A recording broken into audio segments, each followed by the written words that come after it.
Это вот наша комната.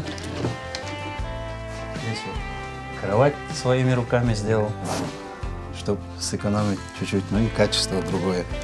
Это вот детская комната. Здесь дети у нас ночуют, занимаются, учатся.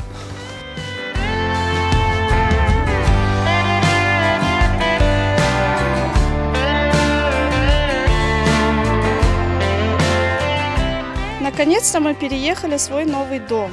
Всем большое спасибо за поддержку. Нам помогли очень. За эти 2 года мы жили, вот, получается, в этих 2 вагончиках. А сейчас переехали. Все обустраиваемся. Всем большое спасибо. Огромное спасибо. Аллах шукур, хочу сказать большое спасибо нашему народу, что в трудную минуту очень многие откликнулись, помогли. Я горд тем, что наш народ в трудную минуту никого не оставляет.